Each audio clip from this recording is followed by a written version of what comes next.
we are joined tonight by two incredible minds, Dr. Rhonda Y. Williams and Dr. Keisha-Khan Perry. I'll start them with a round of applause. Thank you. We appreciate you joining us.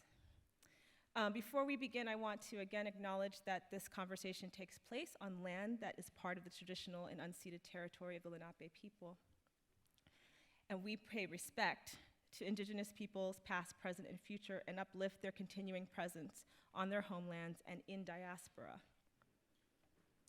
We also acknowledge the legacy of forced displacement, enslavement, and genocide of Indigenous African people.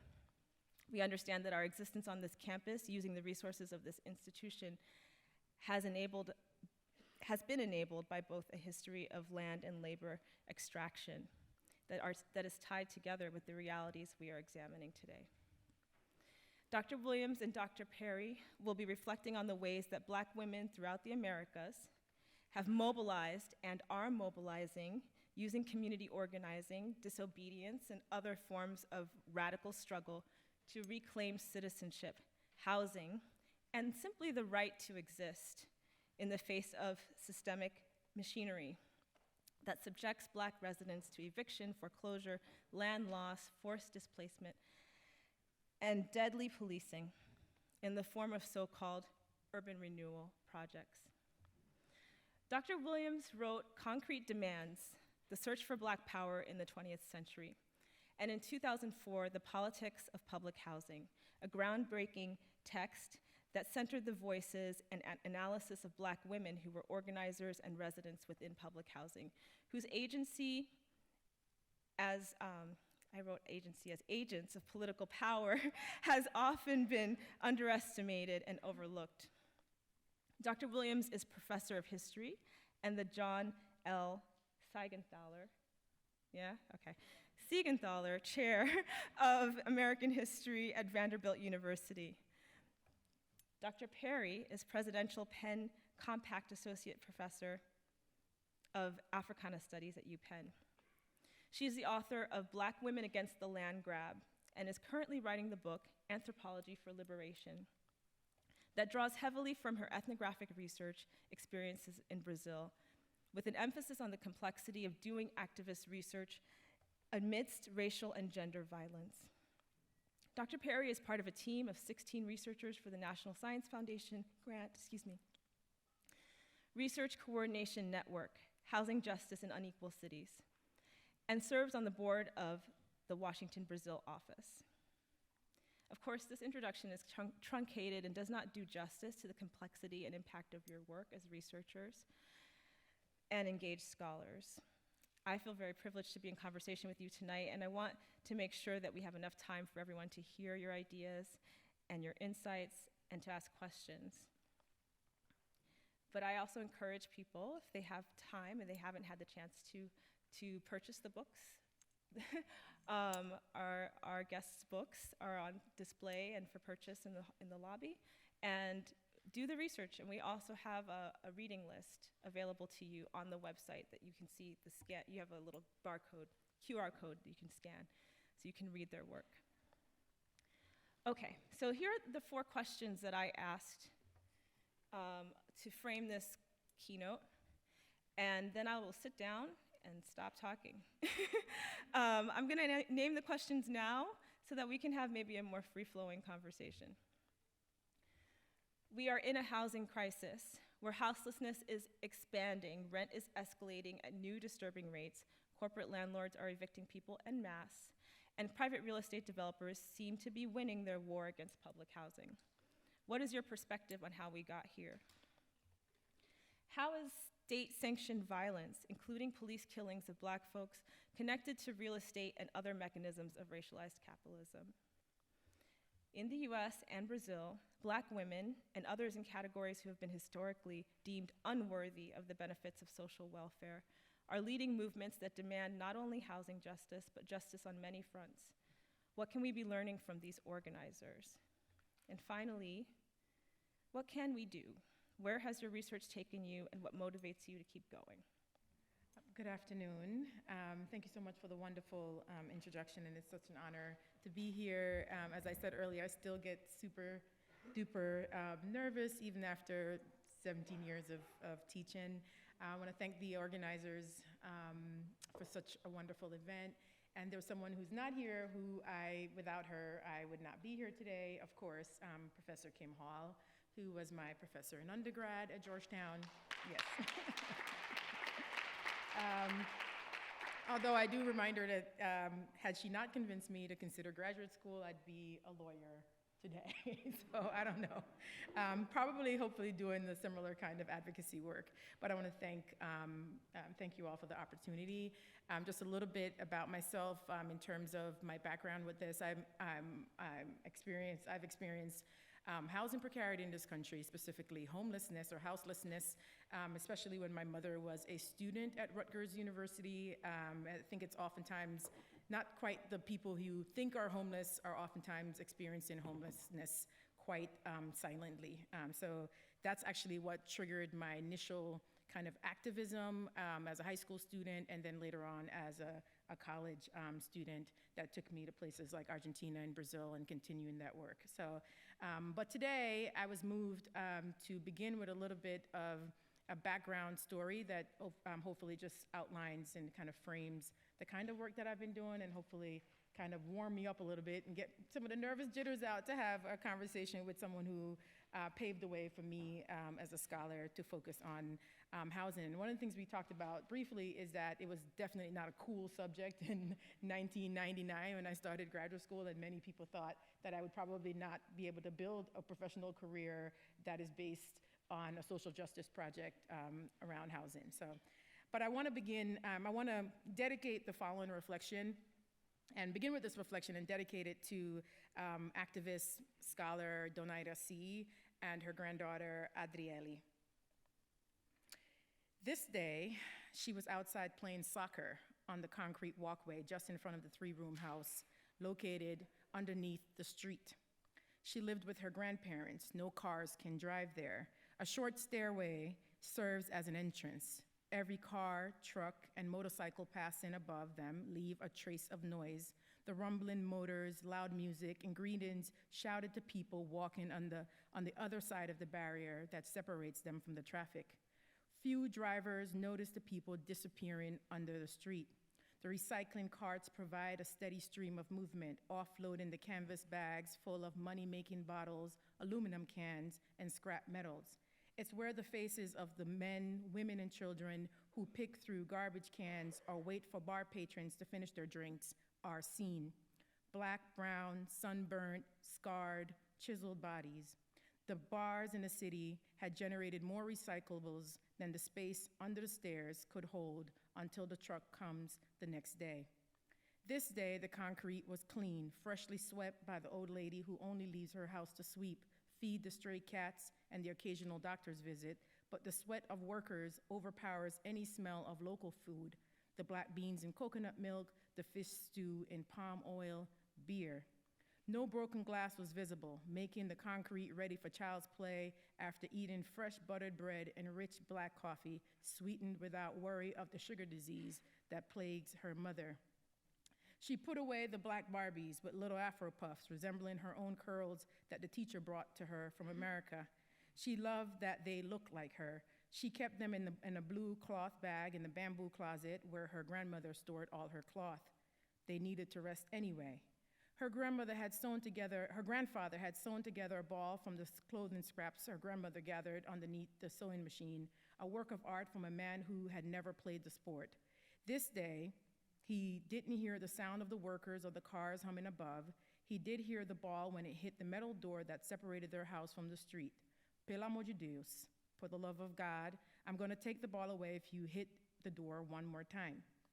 They shifted the game to the left where the concrete curves downward toward the old schoolhouse, but they stopped just before the water had pooled, where the water had pooled in front. They don't want to play there, where newcomers had built houses in the arcs that had previously served as soccer fields and capoeira studios. She could always sweet-talk her grandpa, but her grandmother's appearance would stop all the fun in a matter of seconds and awaken all the neighbors who had hoped to sleep in. Donaida C's voice produced fear. Those hands and hips meant business. Her brother kicked the ball hard at her chest, not unexpected, but she was still surprised. She pretended not to cry in fear of this being her last invitation to play with the boys. But the ball was wet and heavy, and it hurt. How many times had it rolled into that pool of water? She hadn't wanted it to touch her skin either. She was already wearing her favorite yellow bikini. Nowhere else in the city were young girls always dressed and ready to jump into the sea. More stairs took them to the bottom of the hill where the sea and fishing boats expected them to jump in at any time of the day when the tides were low. No lifeguards were needed there, but she planned to go down to the beach with her grandmother when she went to talk with her friends as usual. This day, the weather was hot, unbearable. No fan was enough. She was certain that the sewing machine would stay still, and being closer to the water with cold drinks was inevitable. That day, it didn't feel like she was waiting. Then a boy around her brother's age ran past them holding his pocket. She froze, wondering if she should set the ball or run too. Her brother called for the ball, but she hesitated. The metal door was about 6 feet away if she ran at full speed. Another boy ran past, and her eyes tried to follow him before he slid down the alley between the two houses. Whistling from the top of the steps, heeded a response in a language she couldn't recognize. Doors and windows slammed shut. She had that feeling again when her heart raced and would take a long time to slow down. She could hear her heart and her breath, but dared not to, could not move fast enough. Her grandmother's heart also beat fast sometimes, the doctor had told her. Hereditary. Would she faint before reaching the door? More movement, more steps above them, but this time not of flip-flops slapping the concrete, but of boots, heavy, fast, and angry. Run. The police invaded. This vignette is my attempt to reimagine the day Donaida C her of a heart attack in Gamboa de Baixo in 2002. She confronted the police about beating her grandson in front of her house, and collapsed from the stress of the police encounter. Adriele is the little girl at the heart of the story. She died tragically after a motorcycle accident in 2022, and with poor access, I would say she died from poor access to medical care, which prompted me to write about the life she lived in this coastal community. I had brought her first black Barbies from the United States, including a beach-ready Barbie dressed in a bikini with curly hair, just like the girls in Gamboa, always beach-ready. She had taught me about what freedom could look like for little black girls in a coastal neighborhood in the predominantly black city of Salvador, northeastern Brazil. In my first interview with her grandmother, Donaida C, in 1999, she was the one who told me to look closely at the relationship between militarized policing and forced displacement, on the forced displacement of black neighborhoods from the coast to the distant urban peripheries. From her and the housing activists in Gamboa and throughout Salvador, I learned that before the mid-1990s, when government officials started marking their houses for removal, residents of the coastal lands of Gamboa generally say that they did not know that they were living in any sort of paradise. When children draped seaweed on their heads and pretended to be mermaids, the neighborhood located on the coastlands of the Bay of All Saints lacked basic infrastructure such as indoor plumbing and sewers. They were living in social conditions considered to be well behind the development of the rest of the city. They lived in houses built on the remnants of the São Paulo da Gamboa fort. An old canyon remains intact inside. Gamboa is located next to another seaside community, Solar do União, built on the lands of a former Ingenio, or sugar refinery, for the plantations of the Bay of All Saints. Coastal lands, beach lands were considered undesirable lands reserved for the black laborers of the Ingenios and the mansions of the upper city. For residents of the coast, slavery and the colonial past did not seem like a distant memory. In the 1990s, the seaside community of Preguiça, located on the beach next to Solar do União, was forcibly removed to the distant periphery. The government built a sculpture park now located next to a new modern art museum, a beachfront restaurant serving Bahian cuisine with beautiful waves and the sunsets in the backdrop. Residents witnessed the expansion of the Bahia Marina Yacht Club, the construction of more luxury apartments overlooking the bay, and gained access to urban development plans to a maritime stop on Gamboa lands. Residents began to take seriously the fact that they were living in which they started to call a coveted paradise, paraíso cobiçado. The beach that they played in after work and school, the waters that provided food for their families and spiritual rejuvenation was meant for tourism and luxury real estate development, not for poor Black people to live and enjoy. I've become particularly interested in how Gamboa residents forged a struggle that constructed an image of living in paradise, an image distinct from the state's portrait through the media of rampant drug trafficking, prostitution, and indiscriminate violence. In recent years, I've noted a more significant politicization of a language of paradise. This response could be understood as a necessary response to the reality that Kristen Smith describes as a routine politics of gendered racial terror towards a majority Black working class that manifests in the systemic killing of Black people by the police throughout the country. I'm like, how am I for time? Should I stop and? Okay, yeah. Sorry. Yeah. I lost track of time. Sorry. Tuesday, March 1st, 2022 was a brutal reminder of this racialized terror Kristen Smith describes. During an early morning invasion in Gamboa de Baixo, the Bahia State Military Police executed 3 young people, 16-year-old Patrick Sapucaia, 20-year-old Alexandre Santos Reis, and 22-year-old Crebeson Guimarães. Tuesday afternoons, and when I usually met with 3 Brazilian colleagues, longtime Gamboa de Baixo activist Ana Cristina da Silva Caminha, urbanism graduate student Mateus Tanajura, and literature professor and writer Claudia Santos, to discuss our graphic novel project entitled A Coveted Paradise. And I can talk more about that when we move forward in terms of current projects. But the deaths of Patrick, Alexandre, and Cleberson were a heartbreaking reminder for Gamboa de Baixo residents and poor Black communities in general that the violent siege on their coveted paradise is ongoing. So too is their resistance. Resistance and fear exist side by side, and I often wonder how Black women find the courage to speak out against the terror of everyday life. Somos gente, we are people, poor Black women who courageously reject the police version of events in neighborhoods like Gamboa de Baixo, highlights the urgency, the political urgency of collectively addressing police violence alongside issues of public health, education, immigration, housing, land, and infrastructure. And I'll just skip down and just end, and I'll mention some of my other points in our conversation. And I want to uplift the memory of Bell Hooks, who wrote in her essay, Home Place, A Site of Resistance, first published in her 1990 book, Yearning, Race, Gender, and Cultural Politics. She offered an ode to Black women that best sums up the political spirit of my scholarly and activist work around housing and justice and the political spirit of this panel. And she says, I want to honor them, not because they suffer, but because they continue to struggle in the midst of suffering, because they continue to struggle in the midst of suffering because they continue to resist. I want to uplift the memories of activists Donera C. and Adriele, who oftentimes accompanied her to meetings and street protests. It is my hope that the struggle for the right to the city, the right to housing, continues to foreground the experiences of Black women and girls, that we continue to imagine what freedom looks like. Spatialized freedom requires bodily autonomy, for example, dressed in bikinis without the fear of violence.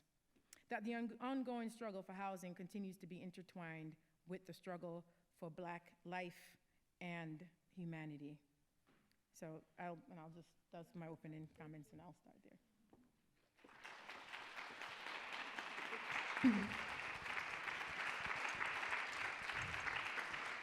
Thank you, Keisha-Khan. Dr. Rhonda, I know that you didn't prepare an opening, but you can start wherever you would like in response or take us somewhere else. It's okay. So let me do something. Okay.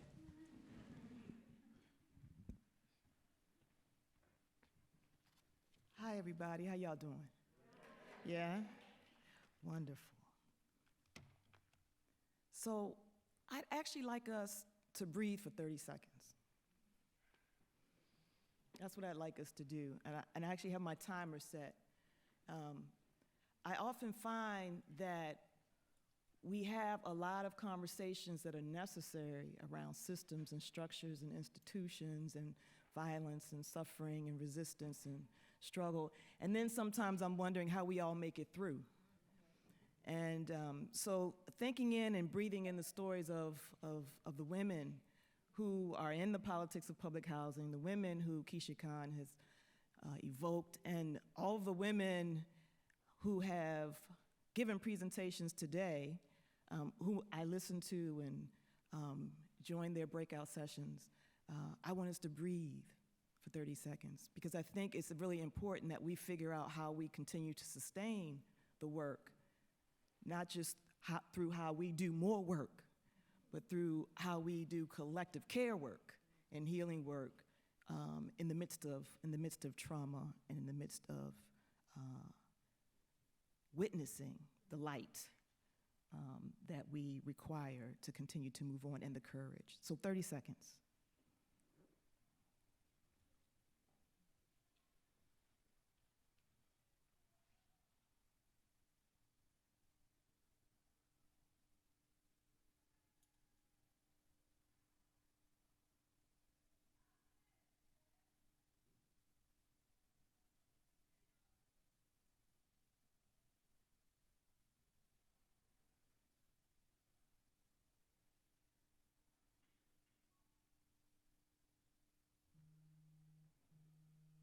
All right, that was 30 seconds. Probably not long enough, but short enough so y'all don't fall asleep. All right. And then I just want to offer you a story, and I'm going to sit back down over here. And I actually want, I want to pepper some of the comments that I'll say with the wisdoms from many of the women who I wrote about and had an opportunity to talk with for the politics of public housing in that book. And so the first one I want to lift up is Shirley Wise, and let me just read you her story and a comment from her. And as I do that, I want to say thank you to all the sisters who reclaiming futurity, radical possibilities for public housing with Save Section 9 organizers, that breakout session that I was able to stay the whole time through. One of the questions that Miriam just asked me off to the side was, did you go to any of the sessions, and was there something that kind of moved you, that shook you? Those are my words, kind of, but, And so Shirley Wise was coming to me as these women were speaking and lifting up the story and talking about the organizing around Save Section 9. Shirley Wise moved into Lafayette Courts with her paraplegic mother, brother, sister, and newborn son in 1955. The first year the complex opened. She moved into rehab housing in Park Heights in 1980. This is in Baltimore. As a Lafayette Courts tenant, she worked with the Mothers Club and Tenant Council before becoming a delegate on the Housing Authority's Citywide Resident Advisory Board in the early 1970s. Within a couple of years, Wise became the RAB, the Resident Advisory Board chairperson, and eventually worked with the National Tenants Organization, the NTO. And she traveled to conferences nationwide and in the Virgin Islands and received an education that she argued could not be paid for. A staunch advocate of tenants' rights who agitated people, her words. Shirley Wise said, some housing officials labeled her a troublemaker. But the same people, her words, but the same people utilizes their rights to deal with their beefs, you understand, insisted Wise. I don't see no difference. There's a set of rules for everybody to operate under, and if you follow those rules, wouldn't be no need for Shirley Wise, the Resident Advisory Board, the Tenant Council, or none of that. But there's a need because somebody is not following the rules. And we might extend that to say some people are following the rules exactly, but the rules are made for them and in their interests. There's one other name, wisdom, I want to lift up, Goldie Baker. I want to sit back on. Goldie Baker. Goldie Baker has gone to the ancestors. And I want to lift up her words because, she was just a dynamo. And her words also, in some ways, connect her present, our present, in the past in terms of systems and structures, questions around dignity and life, questions around worth and value, or the undermining of people's worth and value. So here is Goldie Baker, and she's fighting the managers because she wants to remove an old icebox from her public housing apartment so she can bring one of the few things she was able to find, room for in the public housing apartment she had, which was a refrigerator, so that she could pay, buy the food necessary and store it to feed her kids. And so she went over to the maintenance to put in her request, and she experienced what she called unexpected condescension. So she says,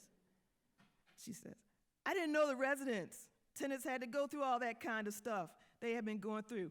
I had rights. I'm going to say a word that she uses, and I'm only saying it because she uses it, okay? Through all that kind of stuff they had been going through, I had rights, I was one of them sassy niggas who had some rights. They ain't know where I come from. They ain't know who I was listening to all them years. So I said, I don't know who you think you're talking to. And then I went over to the manager's office to report them. So anyway, Joel Newton, who's a black man, he talked to me and asked me, was I crazy? Get out of his office.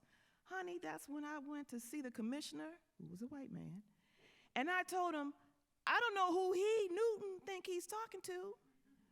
I am not nobody's slave. I am not nobody's slave, and he ain't talking to no slave. Slavery's over. I said, he don't have no respect for me. He don't need to be over there, end quote. Wisdom, Goldie Baker. There are a lot more stories, but that story for me in particular, when we talk about, well, how did we get here? Well, that's a long conversation. I'll go back over here with the mic.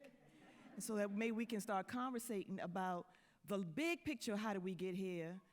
The local pictures, how did we get here? The national pictures, how did we get here? And what is it, the here that we're talking about, right? And what is it we're struggling against? Because again, it's the systems, the institutions, the structures, but then there's this basic thing about human life and dignity and worth that has driven, I think, all of these inequalities that continue to manifest in the dehumanization of people. So with that, I'm gonna make my way back over here, and thank you for your time.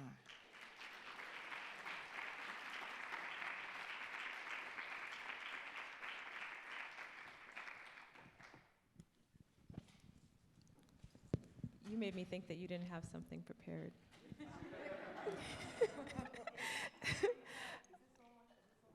No, you can press. Is it on now? Now, yeah, we can hear you. Okay. I actually did not have that prepared. Okay. Well. I mean, I I always lift up the women, but that breakout session, I was like, oh, Shirley, oh, Goldie, and there were some other women on here that came before the breakout session that, in terms of that list of women, I said, I gotta share their stories. I didn't know when I was gonna share their stories, but the women in the Section 9, I see that through line. This is New York, this is Baltimore, the women I'm talking about, but there's this through line that I see in terms of the courage that is necessary. And it's not just about like some abstract courage, but it is very much about what is emerging in terms of one's ability to have a quality of life and to live in this society. And we can public housing can get lost.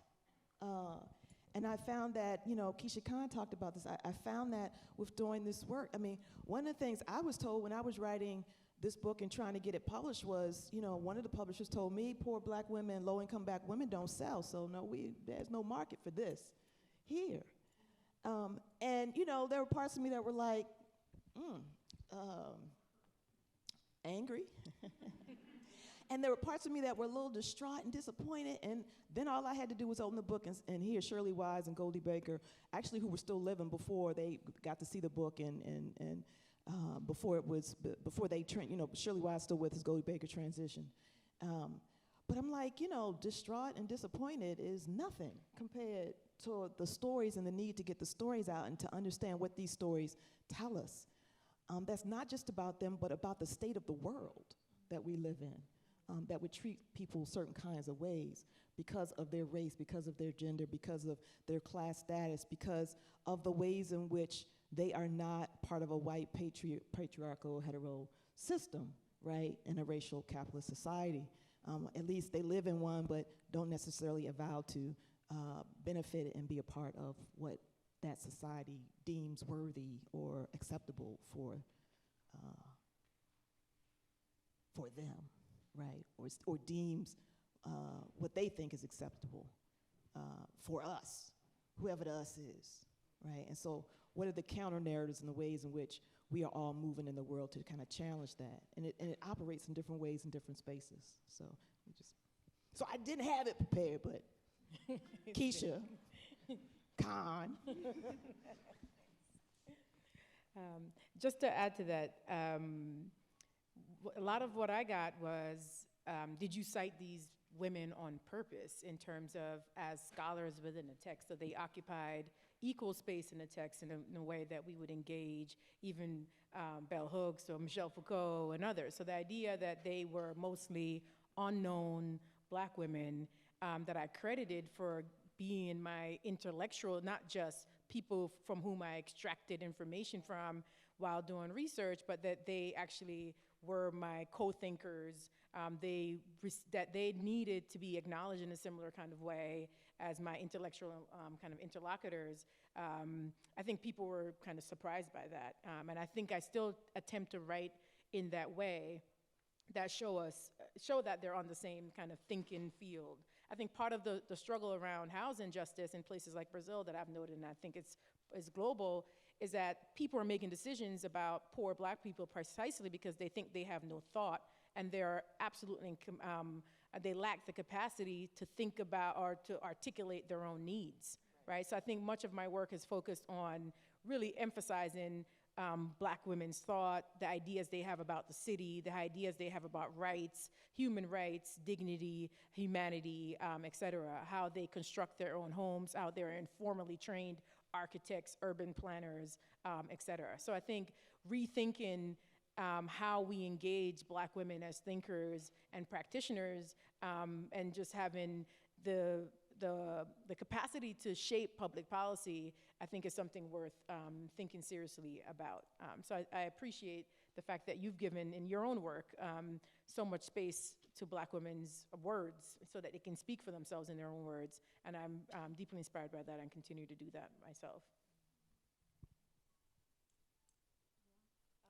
Thank you for bringing their voices in. Tell me the name of Ariel's grandmother again? Dona Iracy. Yeah. Dona Well, I Iracy. call her Dona Iracy. Iracema, but yeah. It's heartbreaking to think about how she died witnessing violence happening to her child or grandchild. But that in itself is articulating a theory of the impact of state violence, and I wonder where are the spaces that the women that you are working with and talking to, what are the spaces in which their voices are heard? Is it only in the neighborhood or in domestic spaces or in, among friends, or where is there a space of articulation for those women? Thank you so much for that question. I want to go back to what Rhonda said earlier about that this is really a struggle about kind of basic human dignity, basic life conditions in terms of when we think about the struggle for housing, right? So I think that's important. Partly what I always say is that if we're waiting for Black women to die and sit in pools of blood always without looking at the everyday ways and the small ways that these kinds of infrastructural oppression are chipping away at their lives and dignity, that we lose sight of precisely how they experience violence, right? So I think in my work, for example, I've discussed how in the case of Donetta C, was seen as, oh, well, she just had health problems. You know, this happened to her, and that's sad and that's a shame, not recognizing how much, for example, the constant stress of fighting so that your neighborhood is not removed, that your house is not demolished, that the everyday stress, that every time you hear the police come in, that everyday stress kind of chips away at your health. And there's much more research now that documents the relationship between stress and physical health, mental health, et cetera. But I think it's important to document those kinds of experiences that are not oftentimes the spectacular forms of violence, such as someone being shot and killed and lying out in the public in a pool of blood, right? So I think there are many people on a mass scale, and I would say the vast majority of people, just like how we ignore people who are living with houselessness because we don't quite see it, we don't quite imagine it, that we don't understand how these are forms of violence that people are experiencing. So I think that we need to make room in our conversations around state violence and violence in general to talk about those ways that Black women experience violence. The way that, for example, Adireli, her family didn't have access to the kind of medical care that may have saved her life, that these are ways. For example, I know women in Gamboa that have had 5 miscarriages unexplained, that people say, it's because her womb, and blame it on her womb, but not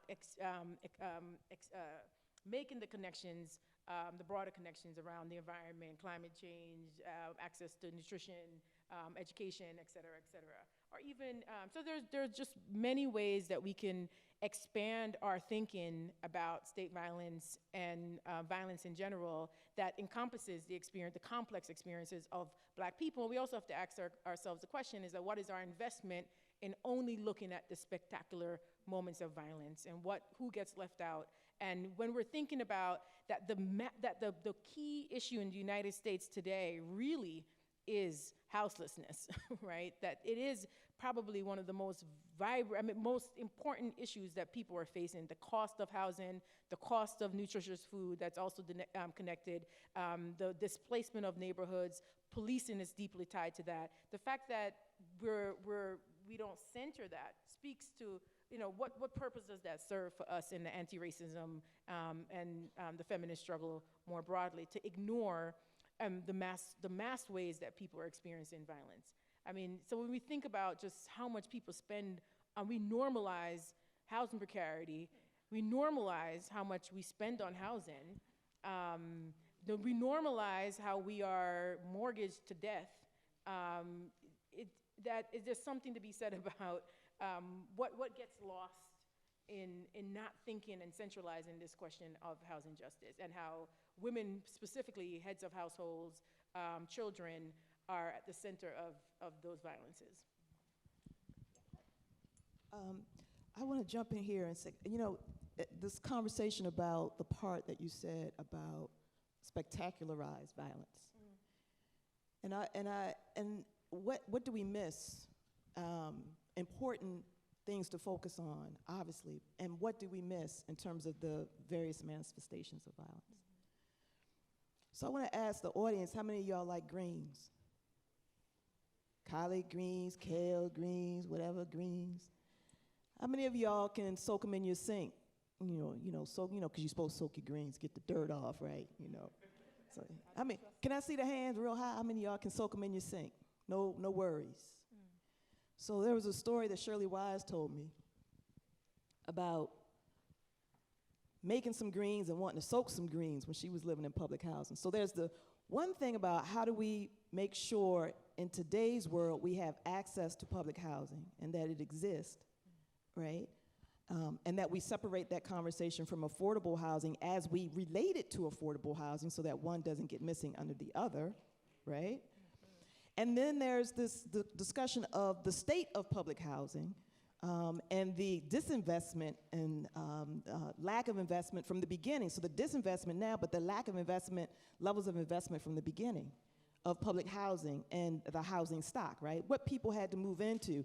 In Baltimore, as across the nation, it was kind of a minimalized space, right? Don't give them too much in there because they get too comfortable, in there. And the ways in which some of it was built, was already built with some problems. So many of the tenants that I looked at in Baltimore, this history, right, were already organizing within 5 years of moving into public housing. Now, she moved in 1955, Shirley Wise, and I can't remember exactly when it was sometime around, first decade maybe of her living in public housing. She once sold some greens.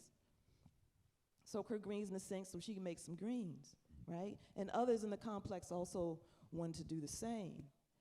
But, she had to worry about whether somebody, let some water out of their drain in another apartment, or heaven forbid, flush a toilet.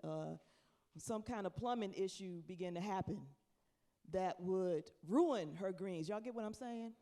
Yes. Okay. So we talking about lack of not missing the spectacularized violence, right, which is really important to understand, like as you say, Keisha-Khan, but also like what are the daily living arrangements that people have to deal with in public housing, outside of public housing, no housing, whatever it is, right? So she talked about not being able to soak greens. Why do I know this? Because when she moved to rehab housing, and I went over there and talked with her, she was soaking greens in the sink. She said, I got to tell you this story about how I'm just so happy I can soak my greens in the sink, right? And so it's like quote unquote little things like that I know I never had to worry about. I'm gonna tell you, I ain't never had to worry about whether I could soak some greens in the sink and get the dirt off and wash them off and cook them and eat them. I never had to worry about that. So when we think about the continuum, the continuum of violence, right, it does get us to these understandings of systems and structures. Like Goldie Baker said, I'm not nobody's slave. I don't know what y'all operating on now, but that system is over. Well, let's debate about the logics, the racial logics and dynamics that continue to structure systems that are for, quote unquote, people of color, let alone African Americans in particular, right? And so we have that in terms of systems and structures and violence. We have it in terms of economic injustice and violence.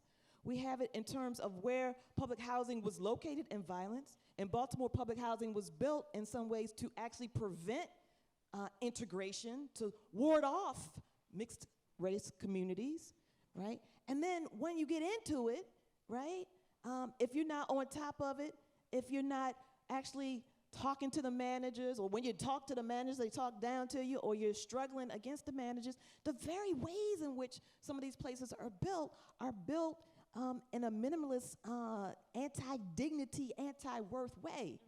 When I went to Gladys Spell's apartment, and she invited me in, and you look around, and now it's kind of vogue. You got some curtains, you got curtains, and you can pull them over your cabinet, so you don't have to worry about your cabinet covers, or on the wall kind of thing. But she didn't have cabinet covers. These are the things that Gladys Spell would say, show you around, and this is what my apartment is. No doors to separate rooms. Minimalist in terms of the ways in which it was constructed and maintained for some folks. So, and what does this do, or what does this connote for us in terms of the questions around dignity, or some of the things that we take for granted? So in some ways, what I'm saying might just be like, y'all know it. Some folks know it because they live it. Some folks know it because they heard it. Some folks are learning it because they're like, what? And some of us, it's like the question is, how much do we think about it? So there's the struggle to make sure that there's housing along various spectrums for all kinds of folks, and particularly not to lose the focus around those who are most marginalized and vulnerable in our racial capitalist system. But then there's, how do we think about it, right? It's sort of like saying, not detracting from the focus on folks who we're fighting for the rights for, or who are fighting for their own rights, and we are to be in allyship with them. But it's like saying all those slave masters who beat all those enslaved people, and we're focusing on enslaved folks, which is important, or newly freed folks, and then we don't have the conversation in our head about what's all the damage that's been done to, the trauma's been done to all these folks who beat all these folks, who continue to manifest more and more and more progeny, right? So it's not a distraction, but it's an interrelationship of understanding what is the level of work we have to do who are not in the situation ourselves. And for me, it's a constant practice. It's a constant practice, and a reason why this work is so important. right? Because their lives also speak to me about what I'm missing and how I move through the world and how I treat people, right? And I ain't a bad person, y'all, okay? I'm practicing with love and compassion in terms of how I speak. There was a sister in the session said she gave up cursing. Right, so I'm working on love and compassion with that, right? In terms of speaking. And yet, I know that all of us are complicit in the system. And so I guess one of the questions I actually have, right, because I'm so used to asking the questions to help me broaden what I'm thinking. One of the questions that I have is, what are the ways that we examine our own complicity in the system? The system of ideas, the system of speaking out, the system of benefit. Some of this is like, I'm riffing y'all. I don't have all this on my notes or whatever, but what are we doing? So we the liberal gaze, what is our motivation for doing what we do? And Keisha-Khan, I'm wondering, and Miriam, if you all can join this conversation, because really, y'all, I'm stepping out here and thinking out loud with you, right? And not just inside the box of the systems and structures. I can go down the systems and structures for you. We can start with slavery, then we can get into the modern 20th century, we can get to municipal ordinances, then we can talk about racial covenants, and then we can talk about slum clearance, and then we can talk about urban renewal and redlining, and then we can go into disinvestment, then we can talk about the shift to Section 8 and privatization of housing, and we can talk about neoliberalism is not just starting, with the 1970s and 1980s and the 1980s, but go all the way back to when we first had urban renewal and redevelopment in the 1950s. We can get into all of that and can share on all of that. And then there's that other part of it in terms of what is some of the work that we are constantly doing to educate ourselves as we take up the positions that we take up in the world on behalf of instead of with sometimes and following others. And so, these are questions I'm just trying to not only understand for myself, but understand in terms of hearing from folks who want to give us direction, the big us, not just Rhonda us, but the big us. I think that's a good transition point to the conversation with everyone Is here. Is any of this making sense, Miriam? I don't mean to interrupt you. Oh, it's making sense. Because sometimes I can't read silence. Sorry. I can't read silence if people are saying, she is like off on some tangent. Why do they have her key, on this conversation with Keisha-Khan and Miriam up here? And she just, she's just talking. Or if there's a level of clarity, if not provocation, in terms of both the centering and also the work that needs to be done. Because if we center, but then we don't do the other work, what does that mean, kind of thing? Yes. So I just need to, are you all following? And if not, then that's good too. It was respectful silence. But as you were talking, I was thinking about gatekeeping. And I just think that so many of us don't realize that we've been enlisted as gatekeepers, even when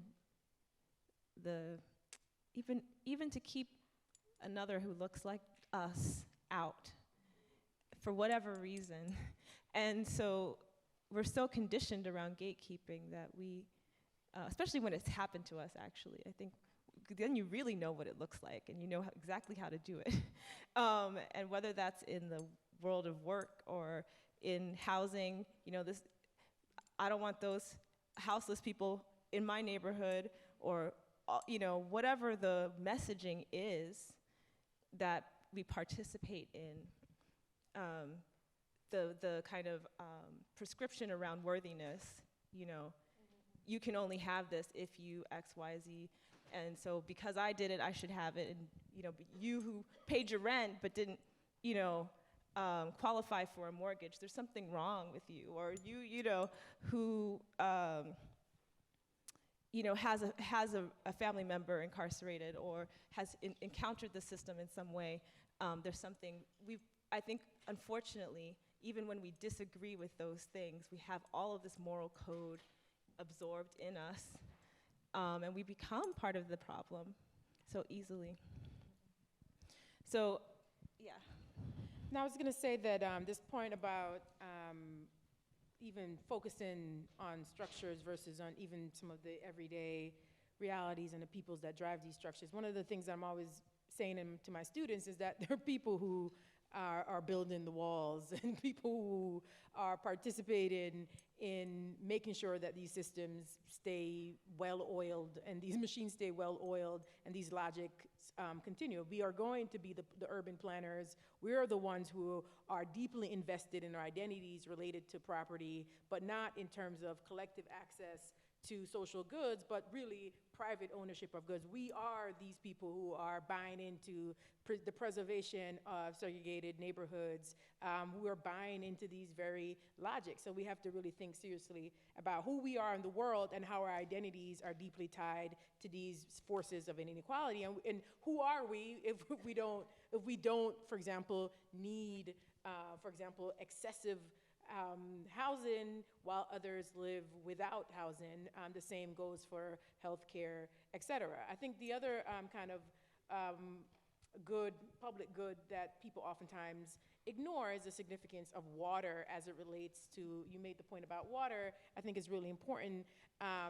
It is so normalized around the country, the amount of cities that now you cannot consume the water. I mean, the state of Pennsylvania, I believe right now, is on a hold that you can't drink the water coming out the tap. I actually got really encouraged or, got into activism. My mother used to work for the New Jersey Environmental Foundation, and we used to go actually door to door, knocking on people's doors to test their water. And it was just absolutely atrocious back then what their water quality looked like. We normalized, for example, driving through the state of New Jersey and it smells bad. New Jersey just smells bad, right? It means that there are particular neighborhoods that are living near those plants. There are particular children who are suffering the repercussions of the pollution, industrial pollution, the noise from airports. There are neighborhoods they're building airports in particular places. So the pollution, the polluted air, the noise pollution, the undrinkable water that are going on in places like Flint, Michigan, and other places for years and years and years, that we normalize, is also tied to where we live, the kinds of housing we can access. So it's not just about the physical housing, but it's also what kind of housing can we actually access? Where can we really live and live dignified existences? The infrastructure that we normalize in cities like New York. The fact that oftentimes a woman, oh my gosh, how many times have we seen a woman with a stroller struggling down the stairs in New York City, and it just pains you to see that. Or people, there's a story of we've seen women, people being pushed, or just the poor infrastructure that is urban infrastructure that has been completely, we have adjusted to it in some sort of way. Marielle Franco, the Rio de Janeiro councilwoman, who was assassinated in, I believe, 2018, one of her key platforms was that she would improve public transportation, mostly for women workers who were going back and forth even throughout the night, that she would make, there would be access to even childcare 24 hours a day, and that there would be more than expansion of public transportation, because they were the ones, working women were the ones taking public transportation. During the pandemic, they were asking everyone to wash their hands. There was a lot of conversations in places like Brazil about the fact that some neighborhoods had no running water, but yet you were asking them to wash their hands or to take good water to wash their hands when they were thinking about that water that they were going to have to use, for example, to cook a meal. So I think thinking about how all of these questions around housing, and that we can even expand our conversation around housing to contemplate things like where the housing is located, what kind of housing it may be, and what kind of basic dignities are required in that housing. As you said, that nowadays there's still a discourse that we also participate in and say, well, poor people shouldn't have this, poor people shouldn't have that, right? And I think we need to think about that, including poor people shouldn't have the right to live without the noise of a bustling airport in their backyards. There are some places that it's been fought for, in places like, I believe it's in Pennsylvania, where, and probably in New Jersey as well, where you have the right, for example, to upgrade your windows because you've been forward there. They built the airport in your backyard.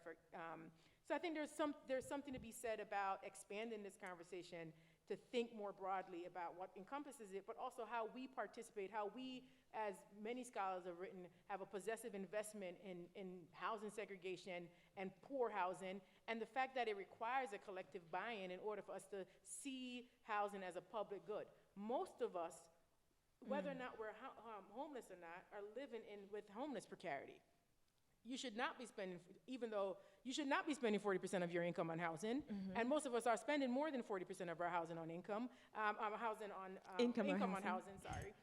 So I think that we've normalized that expense, for example, is completely beyond me. The fact that we're mortgaged to death, right? There's been books written about this, that we've normalized that process, but it requires collective buy-in. I think there was a scholar writing out of Barcelona that it requires a collective buy-in, including the people who are able to get these mortgages that they're living with for 30, 40 years, that those people need to understand that housing needs to be a public good. That without the buy-in collectively, whether it be for people who are low income or people middle income, upper income, that have bought into this logic of housing, I think we need to rethink this collectively. But somehow, we are still sitting here saying, well, we can get the 40-year mortgage, so that this is completely normal to us. So I think there's something to be said about us questioning how we've bought into this, how we've bought into our logic around public education. Housing is tied to public education as well, tied to how your neighborhoods are policed and how secure your neighborhoods, your schools are based on the logic of policing that we've all consumed. Many of us say, well, I just did a poll in my class the other day. I was shocked. I was like, oh my God, maybe it's the end of my career. But how even students buy into campus policing, and I said, look, when I was in school, in college, I don't remember having armed policemen on campus, and I remember them patrolling the dorms and public spaces, and they were shocked. They're like, no way we would live without armed police forces. And we just saw even some of what that produces for students of color. So I think expanding those conversations, I think is really, really important. The fact that we're living in militarized police housing as college students and professors is just blows my mind, right? So I think we have to think about that. I mean, one of the things I want to throw in, can we go to the audience? We're going to move to the audience in 2 minutes. Real here, and that is class dynamics within the Black community or any community. A wisdom from Peggy McCarty, who says, I'm a citizen who has a job to do. This is her language of citizenship. So in a particular context, when she was organizing, I'm a citizen who has a job to do. Instead of a poor, forgotten colored woman, like some of our people feel. And the emphasis was on our. So, that conversation, we might not be able to get into that conversation, but I think that part of the conversation also needs to be dealt with, these class imperial dynamics that, again, some of us have, particularly those who are in administration, who are getting different kinds of jobs that actually help support the system. And then the other side of that is, how do we deal with that when people need jobs? And that the systems and structures are run by people, but also have a kind of role on their own, no matter who's in those spaces. How do we do the inside-outside game? How do we really strategically think about that, the inside-outside game, in a way that those who are in the inside actually trying to do something, who don't lose their way, or know what their path is and they're trying to do something, are then not seen or demonized by those on the outside as taking the jobs on the inside when they should, and being reformers when they should really be for transformation. I mean, these are some real kinds of tense kind of conversations that I know I've seen emerge in community, right? It's like you can't be for reform because you got to be for transformation. And if you're doing reform, then you're just upholding the system. But how do we have that kind of conversation in a much more nuanced way so that reform doesn't obviously become the end, but is part of the means to get us to transformation, because people are suffering in this moment. And then I'm just going to totally pivot here, but the other thing that interests me and I really would like to hear is about, how do we support each other with the breath in moments. I'm talking about collective care, which folks kind of really think goes into a namby-pamby kind of moment, right? But how do we support each other so we can be sustained in the long haul?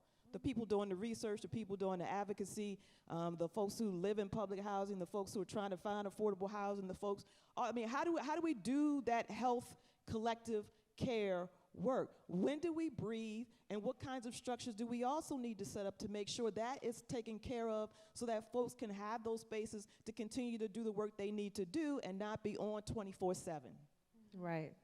And with that, I would love an answer to that question. Okay. And sis, before you answer, we need you on mic. We need you on the mic. Before you answer, can we have a hit of music? Like the breath. Okay. If we could just take a hit of music to just stand up and or sit down and or do whatever you want to do with your head, your legs, your body, whatever. Can we some have care, some the community DJ care. hit? Can we have a hit? DJ. Thank you. Oh, bring the house music. How do we build it into what we actually do? How do we see it not as a distraction? How do we lift each other up? How do we actually dance? Y'all can dance, you know, if you can dance. How do we do this in the middle of what we do?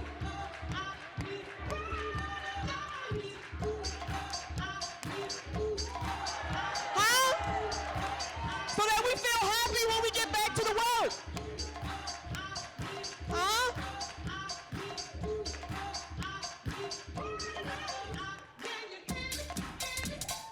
Better days?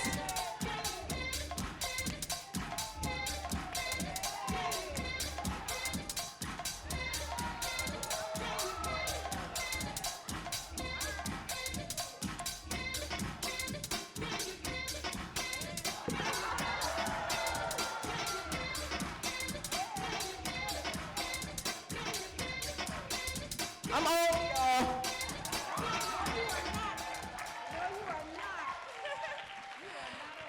Oh, thank you so much.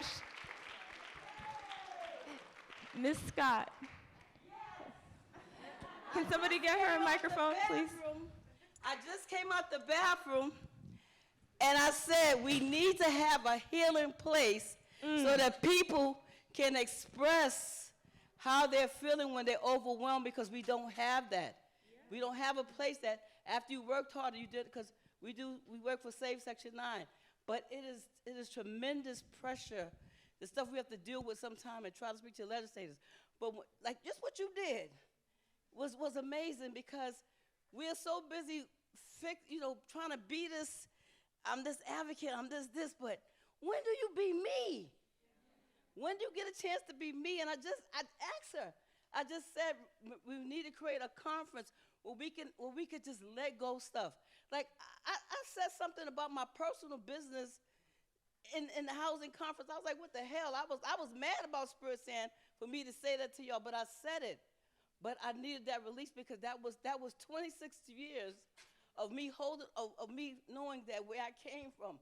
It was like when I and I'm not trying to take over, but when I left my mother's home, I was screaming in a drawer because I was sick, but because I have housing, NYCHA housing, I had a place of safety.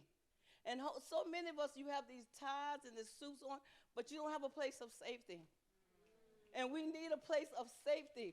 We need to be able to say, I can say, if I want to jump on the floor, if I'm going to scream, it's okay, Teresa. Jump on the floor, it's okay. Because we have been taught to be structural and have all of these things in place, but we don't know how to be ourselves. When the last time you rub yourself? Not a man rub you. When the last time you massage yourself? When the last time you just told, hey, baby, you know I love you. You feel so good. I need some water on that one. No, I'm saying, when the last time have you done that to yourself? When I left her, you saw how beautiful that you are. Girl, you did a damn good job. Forget about what your boys say. When last time you did it to yourself? Can you raise your hand? When the last time you... when the last time that we've done that for ourselves?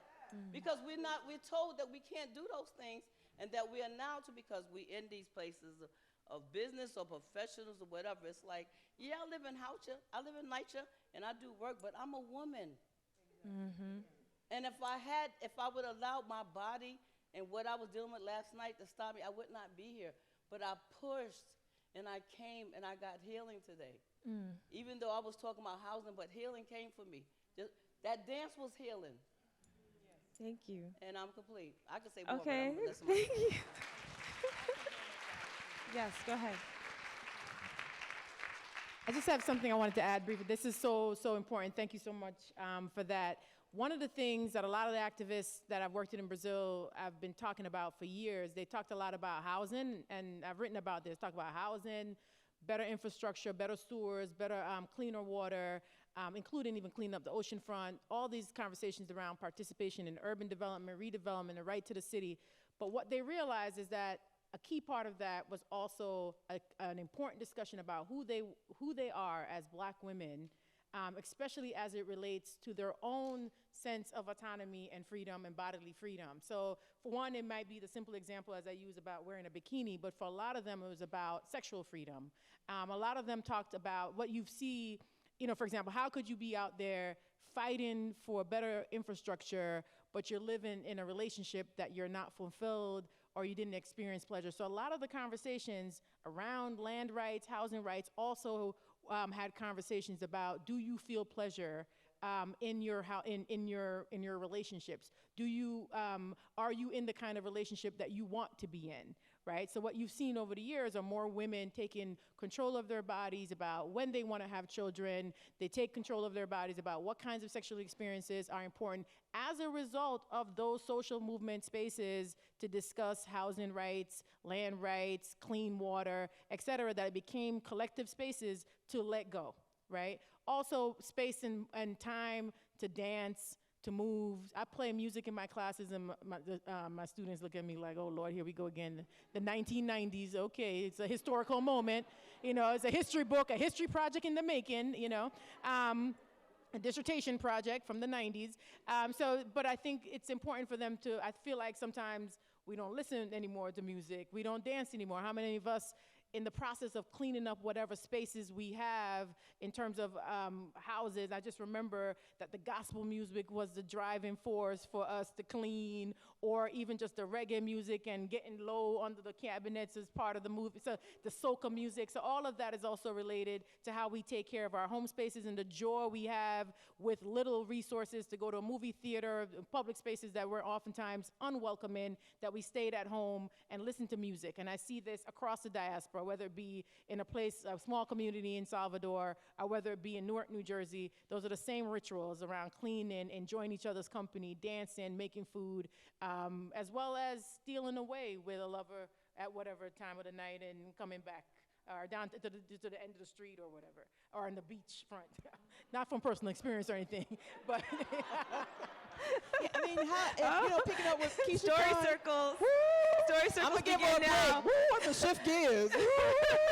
They filming this, right? Right. But yeah, and what does it mean in terms of the future?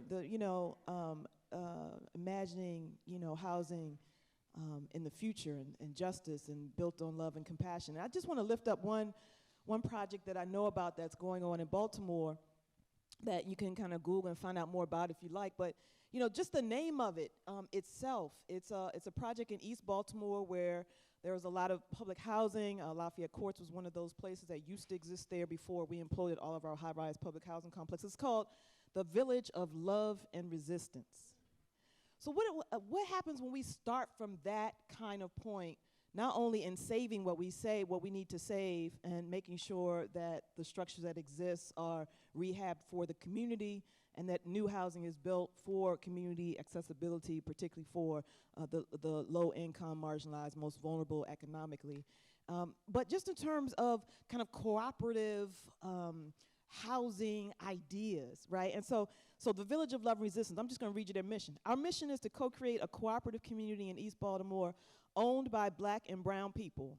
We seek to build this cooperative community through the reclamation of land, healing, reconnecting, and building a base of community power. And that's the basis of what drives the work that they're engaged in.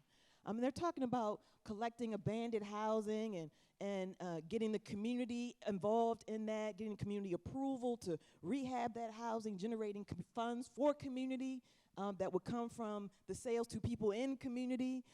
For the investors who can invest more money, they get lower returns, and for the people who can't invest as much money can invest, but they get higher returns. I mean, the various kinds of ways that they're thinking about how do you navigate the kinds of systems we're in, and at the same time try to figure out how you transform those systems so they actually look different and we're not just replicating what's out there.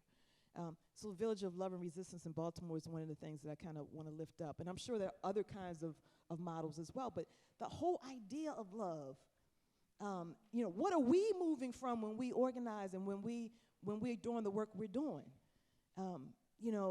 Some folks, we could talk about anger. Anger has motivated me a lot. Mm-hmm.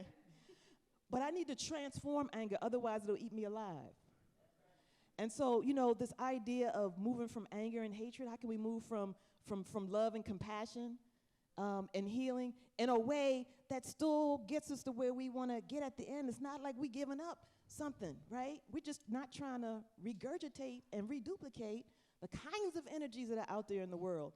Again, some folks would say, okay, where you going with this kind of thing? But I think, this is some of the parts of the stuff, for me, I'm thinking about what are some of the things that have been missing in social struggles, social movements, and or have been there that we have not been paying attention to and expanding upon.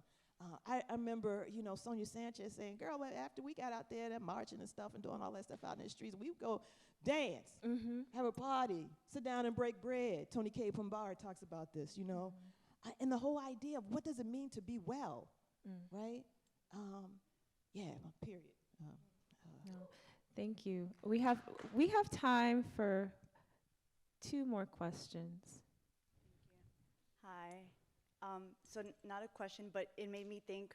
So I grew up in the projects, and then I remember as a kid I would lie to other people about where I was from, and I'm from New York. And it's just really a relief to talk about and celebrate people as not through their conditions, right? And so I was reminded just now of a quote that my dissertation advisor told me throughout my process of getting my dissertation in sociology from Gladys Jimenez Munoz, and she said, celebrate happiness, organize anger. And so I think this is something that has resonated with me in my work, and I thank you guys for sharing everything. Thank you.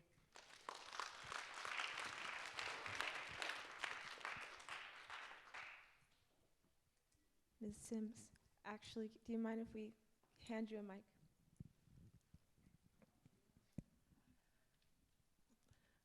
Dr. Rhonda, all the things that you were saying, they sound absolutely beautiful, so appealing, but it is so anti the American way.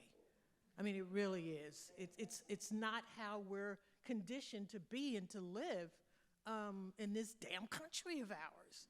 So how do we begin to reorient one another, ourselves and our own communities, so we can grow and love and heal and be something that is not the present American way, which is so destructive.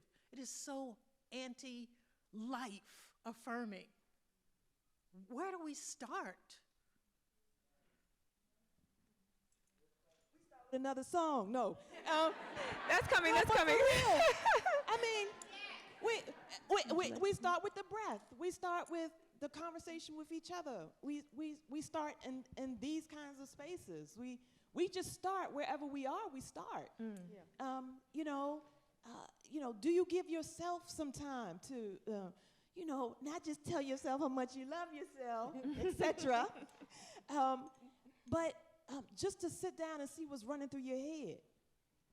I mean, a lot of people don't want to do that because some of the stuff that's running through our heads, even when we out there organizing, if we're out there organizing or we out trying to do some progressive research, might shock us.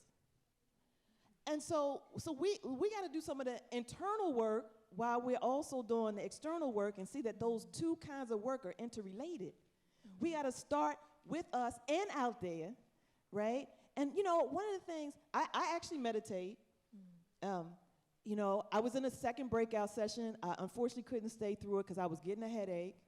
And I was like, okay, I can't go on stage with this in my head, so I need to go find some space to kind of like work on it. So I went and I sat. The old me would have stayed in the session. Would have stayed in the session because I didn't want to, I don't want them to think I'm walking out on them. I don't want them to like, you know, think I'm not paying attention. You know, what must they think of me? You know, all that kind of talk, that self-talk. Shame, judgment. And in that moment, I said, I got to go take care of this. If I'm even thinking I'm gonna say 1 or 2 words on stage and be semi-coherent, you know, and to take care of this. And so what I did was I actually, on that moment of break, I went and they had the group doing something. I went up and I said, y'all, I'm getting ready to leave. This is why I'm getting ready to leave. I want you to know why I'm leaving, but I got to go. I got to take care of this thing. Do we do that? Because if we're not doing that and we're working through all of that stress, that anxiety, all that stuff, right? That stuff kills, right? It's not just like, okay, I can go sleep that off. No, that's compounded. So the life affirming is, do we affirm our lives? And how do we affirm our lives? And if we are not treating ourselves in an affirmational way, I'm not talking selfish, and I'm not talking egotistical, but if we're not doing that kind of work, what do we have to give to others? What are we giving to others? And or are we giving it all to others that is not going to allow us to sustain, right? And you know, the kind of the talk, and to really be able to see where the systems, the structures, the institutions, the ideas, the ideologies, the talk out there that is undervaluing our worth and our dignity is sometimes really in us, if not in how we treat us, how we might treat others, or how we just might move through the world, and indifference or whatever, right? And the other thing is that none of us can be on 24/7 even when we do all that. So, and nor should we think that if I'm not out there doing this, then I'm not worthy. People gonna talk about me. If I take a break, people gonna talk about me. I mean, I can talk from experience on that, you know, getting up at 3 o'clock in the morning and sending emails and stuff, and then laying down at 12 and then getting up, you know, and folks would say, well, when do you sleep? I would sleep, that's too much to do. Sleep, you know, kind of thing. And so I think where we start with affirmation. We start with the breath. We start with meditation. We start with wherever we find the comfort or more comfort or safe harbor, because there is no totally safe space. No. Right? We find the places of less discomfort that we can create these habits, because we got to create new habits, what they call new neural pathways, all that stuff, to as we're doing this work and taking it into others. So if I'm going out and I'm screaming at the, you know, not screaming, I mean, yelling and lifting one's voice very loud to tell somebody they need to, no justice, no peace is one thing, but calling somebody totally out of their name and this and that or whatever, you know, to each his own. But for me, it's like my mother used to tell me, kill her with kindness. I'd be like, Mom, what you talking about? With a smile. I'm like, smile, smile. So, and I'm working on that so that I can then say vociferously and with rigor what I think I need to say, you know, with a smile. Not to placate and not as a way of giving in, but as a way of affirming my own energy and transferring that energy to people around me, and knowing that I'm doing something in a way that I want to live in the world in the future, not the way they want me to show out. And showing out is different from protesting in a way that gets your voices heard. Again, these are kind of, for me, nuanced, and they can slip real easy into feeling like you're just placating, and that's not what, I'm not talking about that at all. Sorry. No. No, that's Thank fantastic. you. Thank you. Thank you. That Teaching. question gave me a lot to think about, and that was probably just my final note. What I would say is that we have to think carefully about where a certain kind of joy and aliveness is being kind of nullified. even when you were dancing, I was just thinking to myself, recently I was having a conversation with a friend. I said, man, I feel like I might not know how to dance like how I used to know how to dance. I remember doing research in Bahia, and they were celebrating the birthday of a famous poet, and he was going around the room thanking everyone, you know, really acclaimed scholars and folks in the room and poets and et cetera. And he gets to me and he said, Keisha-Khan, ela dança pa caramba. And I'm like, he says basically, oh my gosh, she can dance. Oh. And I'm like, oh my gosh, that's not, I'm Keisha-Khan Perry, the scholar. I'm here doing research. That's not how I would like to be known in this circle. But at the time, in essence, I had spent a lot of time just dancing my whole adult life. And I think there's a way that after time of sitting hours on end, not playing music anymore, your body starts to recondition itself. And I don't know if I can dance like how I used to dance, but I mean, I still can, but not in that same capacity. I was just telling a friend of mine, we need to think more seriously about just listening to more music and just dancing and moving our bodies in a way. What I would like to add to that is to say, I think there are people who are dancing, making music very alive. I think they're being punished. I think they're being told that they're lazy. They should go work. They should grind, not the kind of grinding that some people are doing. I think they should grind in a hustler, capitalist kind of way. Yep. They're producing the music we're consuming. They're producing all of what we know as American culture, pop culture today. I think the fact is that they are there's a colleague of mine who's doing a ton of work about all of the music and dance moves and all of the stuff that's come out of public housing in places like New York City. So, but I do believe that it's pathologized. It's seen as they're not doing the important intellectual work. They're not doing the important political work, even though that is precisely the kind of cultural products, the culture that has sustained us for generations. I think we're now probably need to rethink how we view people, especially poor people, and the culture they're producing, and how we're participating and distancing ourselves from those cultural practices. But I would say it's not that it doesn't exist, it's whether or not we have distanced ourselves from the kind of culture that's happening every single day, the creativity, the innovation that's coming out of Black communities, oftentimes not in the segregated neighborhoods that we've moved to, or away from public housing, or away from the masses, where the masses of people are living and producing very vibrant culture that we've now come to know linguistically. I mean, without these spaces, what would be the American English vernacular, for example, that's now become the urban dictionary, or et cetera. So I would say the culture is vibrant, the music is vibrant, the dancing is vibrant. Is whether or not we ourselves are now policing our own bodies and need to rethink how we're participating in the world. And I think that it is the United States, but I think it is a particular part of the American culture that's punishing those who are living freely in their bodies and moving and producing music until it becomes popular for consumption, et cetera. So anyway, I do agree that it's not just elsewhere. People say, poor people in Brazil, they're having a good time. And I'm like, and here we are having a good time too. I mean, so I would think that just to rethink what it means, and for us who are in these spaces who feel like we have to control our bodies and in a way that is restrictive, and in order for us to survive in these spaces, and maybe push the boundaries of what kinds of bodies, what kinds of movements, what kinds of languages can belong, what kinds of cultural expression can belong in these spaces. Absolutely. And at the same time, and it's not what you're doing, but I'm going to say at the same time, adding on to it, we can't romanticize all the creativity, what is under the umbrella of creativity and culture and music and all of that too, because some of the stuff that's coming out, this ain't no respectability statement. This is an anti-misogynistic or capitalist, anti-whatever oppressive statement. Needs to have some critical engagement alongside it. Right. Alongside it. That's about what I can say. Right? We want to liberate. About that, right? So that and there's also strategy about not where we exude our joy and our love, but strategy about what types of joy, what types of love we exude where, understanding that not everybody can understand. right? And that also will have repercussions in terms of what potential outcomes may be in terms of what we're trying to achieve. But how do we make sure we create those spaces? Yeah. Wow. Thank you.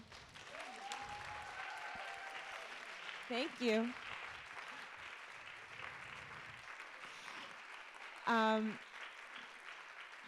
Dr. Perry, Dr. Williams, thank you so much, especially for this note that you've left us on the potential of liberation that is within us. DJ KK47 is ready to produce some healing in the space.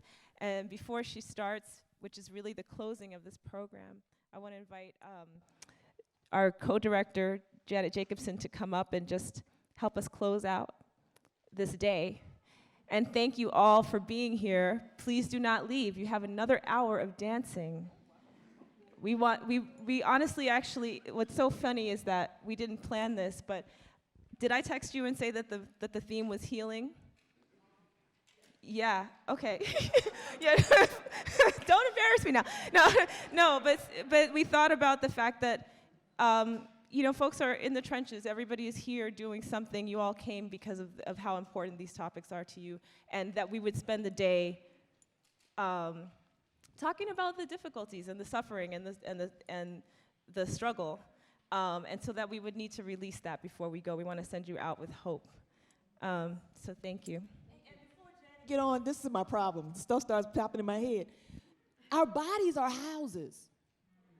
So if there are people still wondering, like, well, how do I really connect the dots to housing futures, housing justice? We are embodied in houses. We are in earth clothes and houses, right? And so how do we dream in this so that it is manifested in the world in the ways that we interrelate with people and the built environment and the structures and the systems that we transform, et cetera, et cetera, et cetera.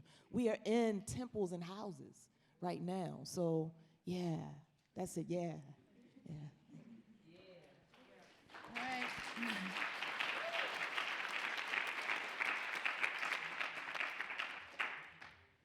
I just want to say thank you.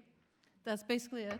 Thank you, Dr. Rhonda Williams, Dr. Keisha-Khan Perry, scholar and dancer. And then I want to say thank you again to 3 people, actually 4 people in particular. Miriam Neptune.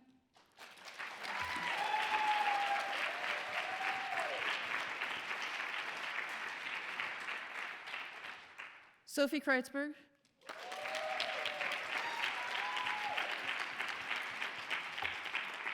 Sydney Mosley was here. She's my dance instructor, so I don't know where she went. Oh, there she is, Sydney Mosley.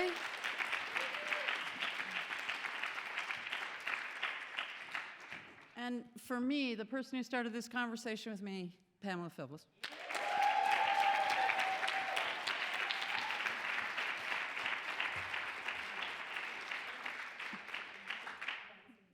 Bodies in Motion, which is about, again, how we live in our bodies and all different kinds of bodies.